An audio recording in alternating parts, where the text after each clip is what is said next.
Hi friends, रुचकर खाना खजाना या चॅनलमध्ये आपलं स्वागत आहे।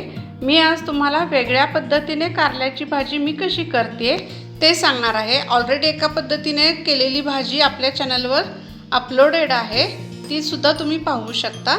आता ही दुसरी पद्धत मी तुम्हाला दाखवत आहे, ती मी कशी करते ते चला पाहूया। कारली कट करून घेतलेले, बिया सगळ्या काढलेल्या आहेत। अशा पद्धतीने मी हे याचे लांब लांब तुकडे करून घेतलेले आहेत।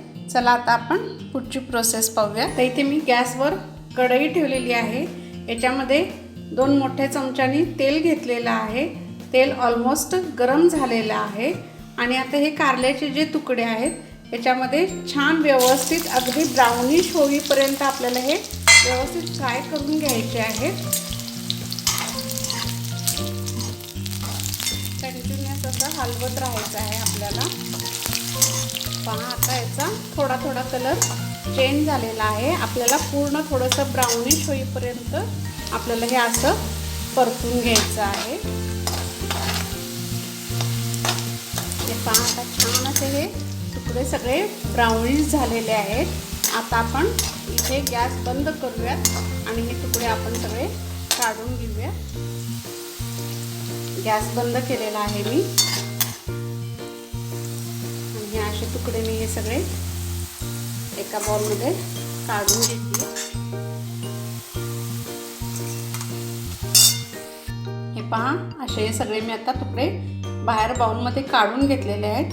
चला आता आपण पुढची प्रोसेस पाहूया।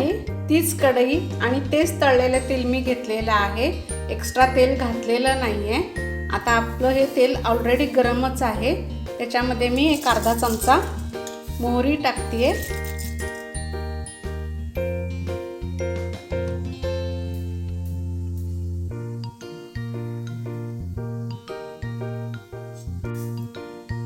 आता इथे मी मोहरी टाकते।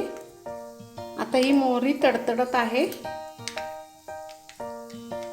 त्यात मी आता लसणाचे तुकडे बारीक करून घेतलेले आहेत। एक 7-8 पाकळ्या घेतलेल्या आहेत मी इथे, हे सुद्धा ॲड करते आणि हे थोडंसं व्यवस्थित आपल्याला फ्राय करून घ्यायचं आहे।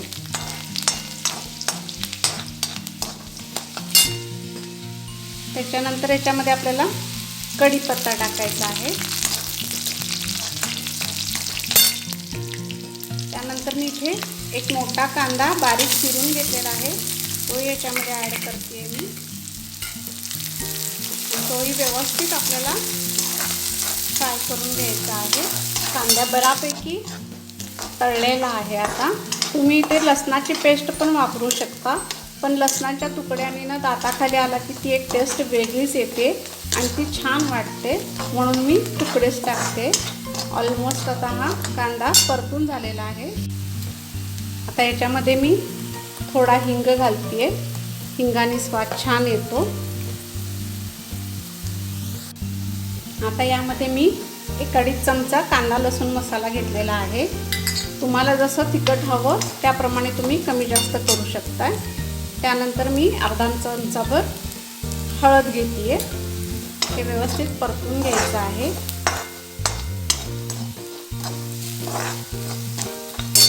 त्यानंतर मी इथे थोडासा चिंचेचा कोळ घेते, म्हणजे पाणी घेते, हे पण व्यवस्थित परतून घ्यायचं आहे। त्यानंतर मी इथे गूळ ॲड करते। त्यानंतर मी इथे जे आपण कारल्याचे तुकडे तळून घेतले होते ते ॲड करते। हे पण व्यवस्थित सगळं परतून घ्यायचं आहे। खूप भन्नाट लागते ही भाजी, नक्की एकदा करून पहा। जे कारलं खाणार नाही म्हणतील ते सुद्धा अगदी आवडीने खातील। त्यानंतर इथे मी शेंगदाणा कूट टाकणार आहे, तो पण तुमच्या आवडीनुसार टाका। मी इथे 1 वाटीभर शेंगदाणा कूट घेतलेला आहे, तोही व्यवस्थित आपल्याला परतून घ्यायचा आहे। त्यानंतर चवीनुसार मीठ घालायचं आहे याच्यावर आणि हे सुद्धा व्यवस्थित आपल्याला मिक्स करून घ्यायचं आहे।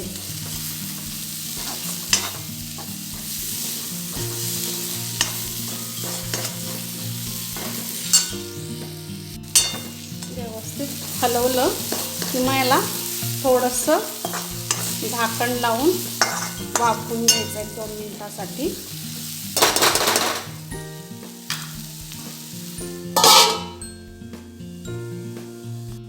आता ही छान वाफली गेलेली आहे भाजी. आता त्याच्यावर थोडीशी कोथिंबीर. आता मी गॅस बंद करते. अशा पद्धतीने ही भाजी तयार झालेली आहे. अशा पद्धतीने ही कारल्याची भाजी तयार आहे. एकदम भन्नाट चवीची ही भाजी तयार झालेली आहे. बऱ्याच जणांना कारलं म्हणजे नको वाटतं, नाक मुरडतात, पण अशा पद्धतीने तुम्ही एकदा करून घाला, कळणारही नाही कारल्याचीच भाजी आहे अशी. आणि नक्की कमेंट करून मला आवर्जून सांगा की ही भाजी कशी होते. आणि ही माझी जर रेसिपी तुम्हाला आवडली असेल तर माझ्या चॅनलला सबस्क्राईब करा, लाईक करा, शेअर करा, कमेंट करा. आणि जरूर ही भाजीची रेसिपी आहे ती सगळ्यांना शेअर करा. तुमच्या नातेवाईकांना, जवळच्यांना सगळ्यांना शेअर करा.